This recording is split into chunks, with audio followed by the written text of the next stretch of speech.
10:36, ja el tenim aquí. Pau Font, comunicador i formador tecnològic, professor de videojocs, apps i director del sector d'audiovisuals de formació professional de Jesuïtes Educació. El podeu seguir a Twitter com @pau_font. Què tal, Pau? Molt bon dia. Molt bon dia. Som-hi.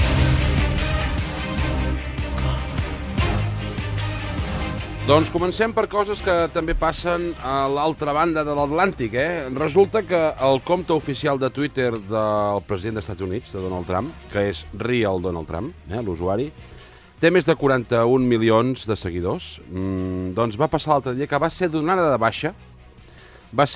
baixa durant 11 minuts a tot el món. 11 minuts? 11 minuts, què vol dir? Que si anaves a buscar aquest compte, no et deia, no existeix. Però suspès o...? Clar. No, o sigui, no hi era. No hi era, va desaparèixer. 11 minuts. És poc, però és molt per un país que està allò pendent. Home, 11 minuts... sí. Bueno, sí. Bé, és el que hi ha. I llavors, clar, van saltar alertes... Home, i Trump, que és aquell home que Twitter té un punt d'impulsiu... Aquí vaig. Clar, que podria ser una represàlia d'algú, podria ser algun atac d'alguna cosa... En fi, ja sabeu què implica aquestes coses, no?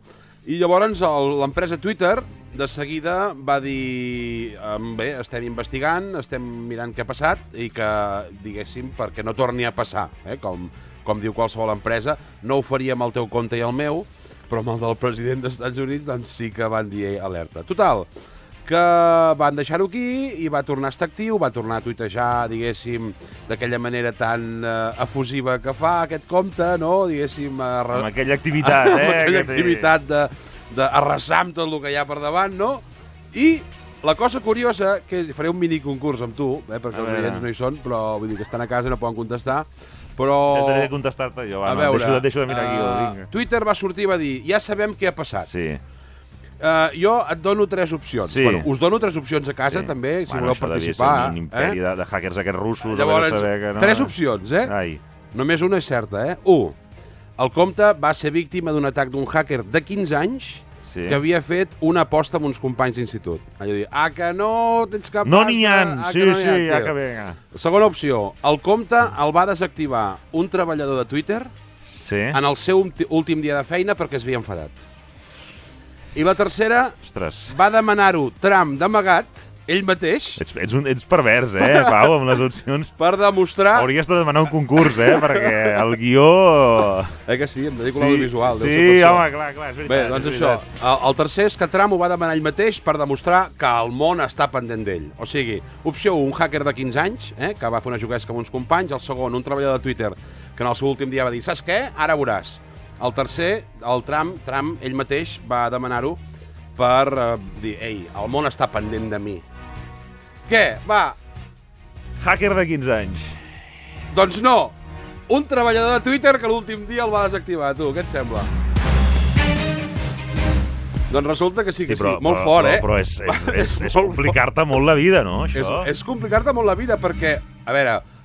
fer una... l'últim dia de feina vas a comprar uns ganxitos, uns anacardos, uns d'això, i fas un comiat, uns bombons, però no desactivar...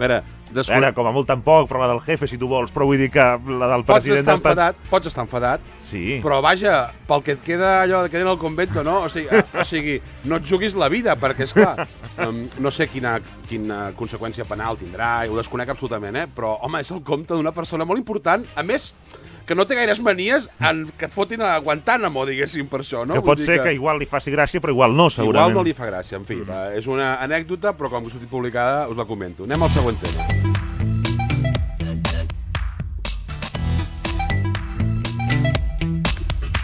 Bé, doncs, no sé, una altra pregunta. Avui estic preguntant. Va. Quant temps fa que creus o creieu que existeix el Candy Crush? Allò dius, fa temps, no?, que juguem al Candy Crush. Sí, però què? 4 o 5 anys deu fer, no? 5 anys, molt bé. Bé. Doncs ara fa 5 anys seguim jugant. Que es va publicar, sí. Home, que hi havia aquella època tan pesada que hi havia tot un seguit de gent que no desactivava, o no sé, que al Facebook et sortia els resultats de contactes i es fotia tot molt pesat, Això, sincerament, crec que ho han millorat bastant, Al principi era molt pesat, les notificacions de jocs, en general, del Facebook a altres persones. Gent que no t'hi parlaves, que temps deies, trucaves, deies, escolta, treu això del Candy Crush que ho trauré de la xarxa. Exacte, era molt intrusiu i ho han regulat bastant. També la gent hem començat a mirar-nos la nostra privacitat, En tot cas, el famós joc dels Carmelets, que suposo que tots sabeu què és, actualment té més de 2.800 nivells, i va ser una creació d'un equip petit d'Estocolm, liderat pel Sebastian Knutsson, que va dir, mira, farem un joc de carmelets que s'ajunten i etc. no? Val a dir que des de fa 5 anys, quan va sortir, ja va causar molta sensació, després us explicaré el per què crec que perquè va ser així, i fins avui s'han jugat, atenció, 1,1 bilions de partides a tot el món, I a Espanya, només a Espanya, cada dia, es juguen més de 13 milions de partides. Encara ara, per tant, van fent, Hi ha una dada curiosa, que és que els americans, a mi em fa gràcia una cosa, tot i que no són americans, però normalment són els americans que ho fan estadístiques molt curioses, això ho veig en programes de televisió o en sèries així, que fan moltes estadístiques, ja ho sabeu, en els esports i en moltes coses, però n'hi ha una que a mi em sorprèn molt, que és que aquí, quan ho tradueixen, a mi em fa certa gràcia, que diu, esto es, en català o en castellà, esto es como 10 campos de fútbol. Sí! És una mesura. Home, el camp de futbol és una mesura, sí. Bé, però n'hi ha de diferents tamanys, no? De fet, vull dir, el Camp Nou i el camp de l'Alavés... No faltem a ningú... Bueno, o del Lleida, o de... De fet, són diferents. Per exemple, Javi Clemente, reconegut per ell, quan aquella mítica UEFA que van acabar perdent, al final escurçava el camp, o sigui, feia les línies... Perquè hi ha un mínim i un màxim, no? Hi ha un mínim entre els topalls, però tu tirem una mica al màxim que es pugui. Igual són 30 o 40 metres de diferència entre el més petit i el més gran. Xavi, com ho tenim, això, no? El Camp Nou fa 120 metres, així em sembla, no? 3 o 4 metres. Bueno, sort que el tècnic ens diu 3 o 4 metres. O sigui, es nota que no en tinc ni idea de futbol. Va, anem a lo que sé, que és això. Total, el que diuen és que hi ha una dada curiosa, que si sumem la distància que desplacem amb el dit... Clar, sabeu aquest joc del Candy Crush? El que fem és desplaçar peces, carmelets, en files, en columnes. Per tant, si anem medint la distància que fem amb el dit a cada partida, si les sumem totes, cada dia es fan més de 115.000 quilòmetres. La distància del dit sumaria 115.000 quilòmetres. En fi, dades d'aquestes, doncs, mira, que són curioses. Sapigueu que Candy Crush, el Saga, perquè n'hi ha 3, el Soda, el Jelly i el Saga, que és l'original, podríem dir, perquè ens entenguem, ingressa aproximadament $1 milió cada dia. Per tant, van fent. Déu-n'hi-do, $1 milió cada dia. I han tingut ja 3.000 milions de descàrregues. En fi, alguns us preguntareu, però, escolta, com és que ha tingut tant èxit?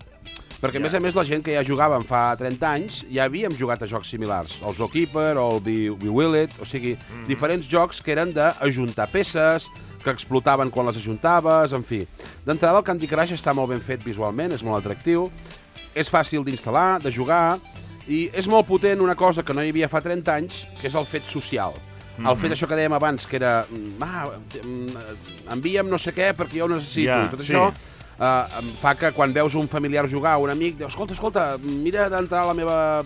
envia'm això i tal, no? Aquest fet abans no existia i per això s'ha fet tan viral. En fi, no sé què els espera el futur, però la gent de King, que és l'empresa que va publicar el Candy Crush, ja ha publicat altres jocs, però no els hi funcionen tant.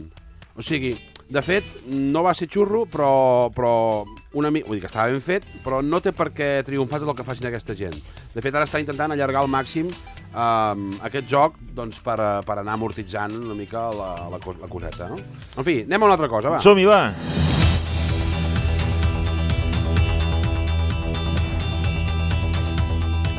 Bueno, doncs, complementant la notícia que heu dit abans... el Giving Tuesday. El Giving Tuesday, jo us parlaré del més consumista, que és el famós Black Friday, no? Jo us ho vull explicar, no perquè us vulgui incentivar el consum, ni molt menys, i a més m'ha semblat molt bé la iniciativa aquesta del Giving Tuesday, no? Us diré d'on ve el Black Friday, que de fet tothom pensa una cosa però no és una altra. Perquè el Black Friday l'últim significat més recent és que els comerços, com que el dia abans és el Thanksgiving Day, el dia d'acció de gràcies, diguéssim, la gent gastava molt, no sé què, anava com amb números vermells, i l'endemà les botigues feien l'agost, diguéssim, en aquest cas farien el novembre, i ingressaven tants calés que sortien dels números vermells als negres, els números negres, que els números negres són els positius. Val? Jo que em pensava que era alguna així com de por, com de... No, o de això és el que tothom pensa, però si busques... Fa por els preus, no sé, jo buscava una cosa doncs com molt creativa, que no, i no, Correcte, doncs si busques, això és correcte, però és de l'era moderna.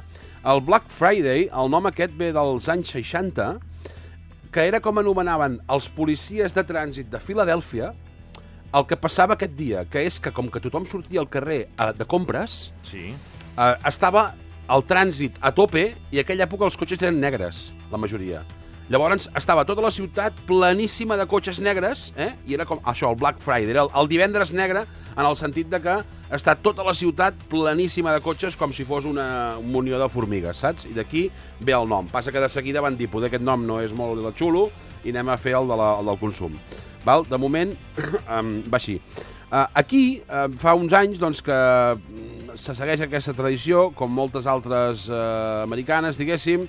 No hi entraré si estàveu malament, però se segueix, és com el Halloween i aquestes coses, doncs bé, hi ha gent que li agrada, hi ha gent que no, en fi, no sé, no ho jutjaré, vull dir, és el que hi ha i hem de... És el que és d'això, no? Sí. El que passa que ja és això que dèiem, que jo aquesta setmana ja he pogut comprar amb descomptes. Correcte, sí, és el que anava a dir. I era Monday que ho vaig fer. Sí, teòricament... Perquè el Friday potser no podrem i llavors dic... Teòricament, el dijous a les 12 de la nit començaven les rebaixes de tal, però ara Amazon i tot Cristo diu, ei, des de dilluns passat fins al que ve, no patiu que tindreu temps per comprar, no? Al final acaba sent un avançament de les rebaixes de Nadal, De fet, històricament, des dels anys 60, el Black Friday era el dia de llançament d'obertura oficial de venda de productes nadalencs, o de la campanya de Nadal dels botiguers als Estats Units. Es devia unir amb l'obertura de les llums de l'arbre... Això ja no t'ho sé dir, però és molt probable. Però, vull dir, fins al dia d'Acció de Gràcies no es podia fer campanya nadalenca. Val? Ara ja s'ho han passat. Llavors, dilluns hi ha el Cyber Monday.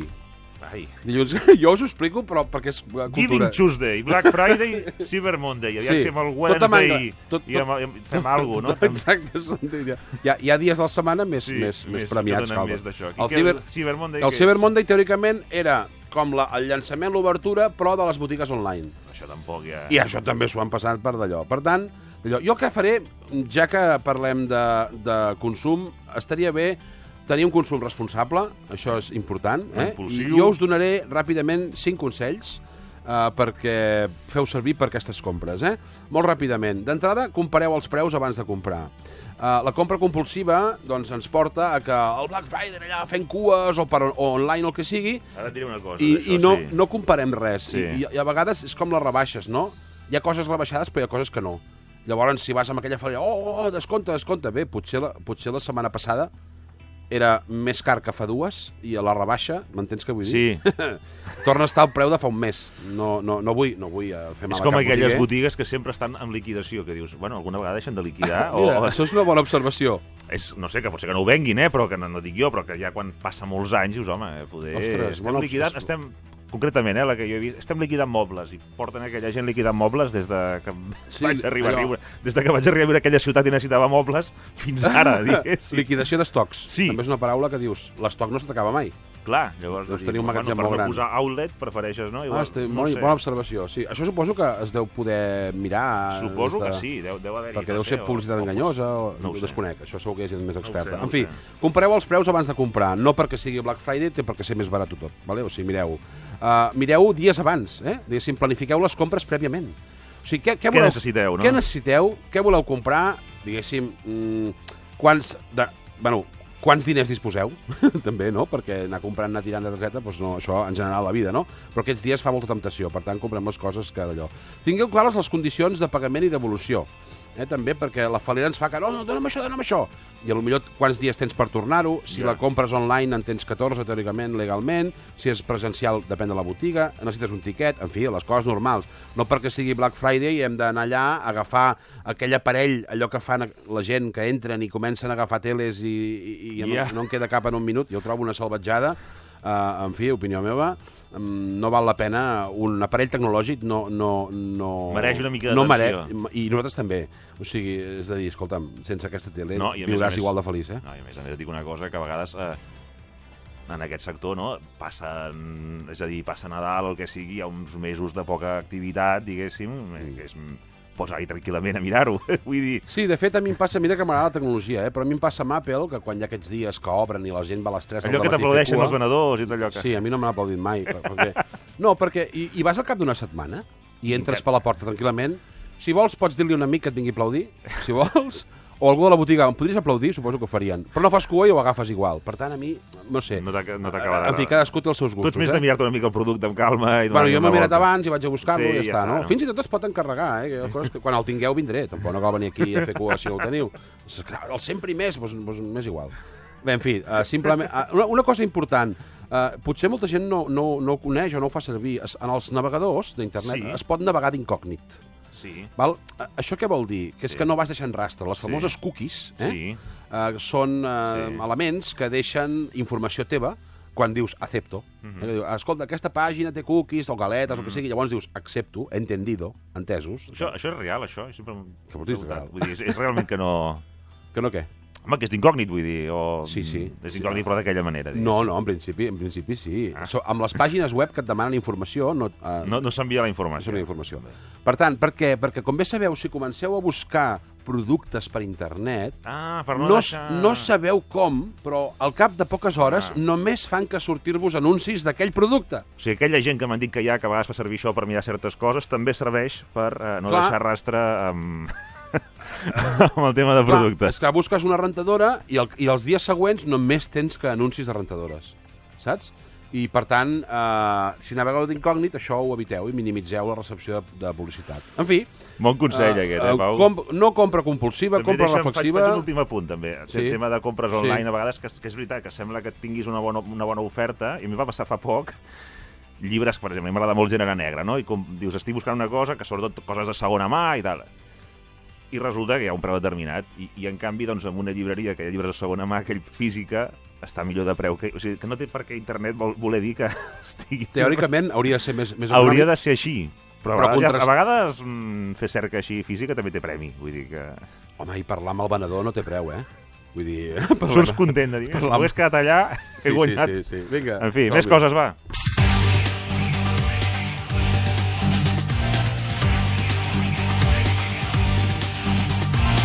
Bé, doncs, com bé sabeu, cada dia generem i consumim més vídeos. Això no seria la notícia del dia, perquè ja ho tenim més present, però ja sigui al YouTube o al Facebook. El tema del YouTube a mi m'encurioseix molt, perquè jo que tinc alumnes que tenen 20 anys, i és una mostra demoscòpica molt concreta, però em sorprèn, perquè ells ja parlen de YouTube com una xarxa social. Que és una cosa que per nosaltres... No, perdona. YouTube com una xarxa social? Sí. Bueno, sí, ells ho tenen claríssim. Jo dic, quines xarxes socials feu servir? YouTube. Ja tenia clar que Instagram també ho havia acabat sent. No, sí, Instagram ara és la que mana. I entre ells més que Facebook és per iaios. No, Instagram hi són tots, Facebook no hi són. O molt poc que van marxant, o no hi entren, o no són actius. Facebook hi ha els pares i tal. Els pares i prou.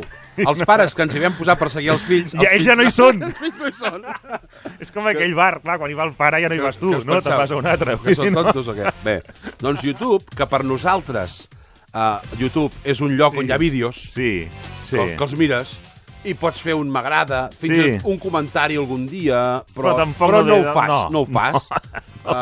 Si t'agrada molt, ostres, enhorabuena, tal, gràcies per compartir-lo, però no som de posar res. Ells, a veure, de fet una xarxa social, què és, no? No farem una classe, però què és, no? Un espai online, en aquest cas, no? On pots penjar continguts i comentar i compartir.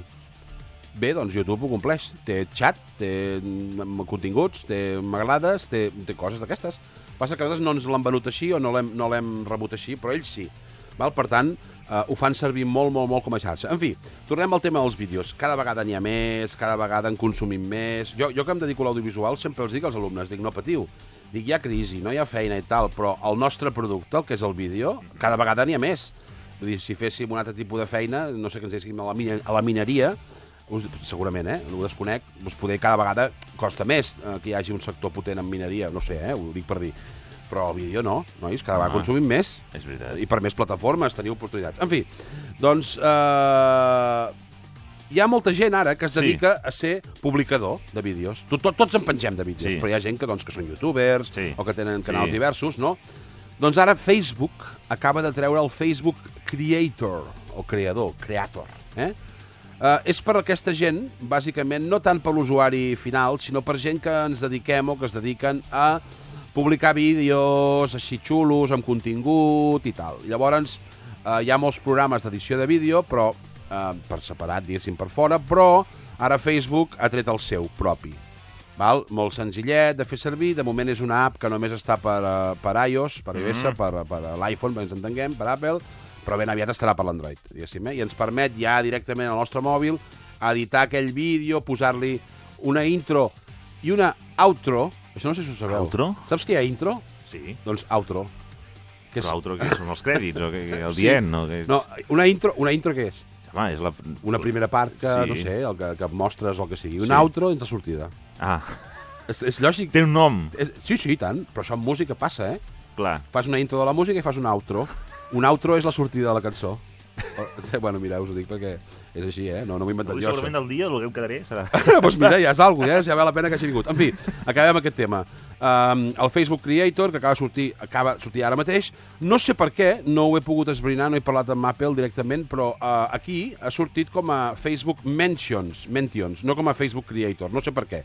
Per aquí el buscava i no el trobava. On està això? Però està, i sí, és Facebook Mentions. En fi, i us el baixeu i podeu treballar els vídeos, podeu tenir estadístiques més profundes dels vídeos, quanta gent l'ha mirat, quanta estona l'ha vist, en fi, una sèrie d'estadístiques que per això per una persona normal no li interessa gens, però gent que es dedica a publicar sí, que necessita saber l'impacte, de quan hi entren, quan ho miren, a quines hores, en fi, uns insights, que són unes estadístiques internes, que es diuen així, del que els teus vídeos estan provocant i fent. Per tant, el Facebook Creator, qui us dediqueu a aquest món, o ja ho sabeu, o acabeu de saber i ho provareu tot just quan acabeu un programa i us ho baixareu, no? En fi, això és tot, de moment. Doncs, escolta'm, a Facebook Creator, però ho trobem com a Mentions, ens quedem amb això. Sí, ara sí, no ho sé dir per què. Doncs, escolta, Pau Font, moltíssimes gràcies. Molt bé, a reveure. Nosaltres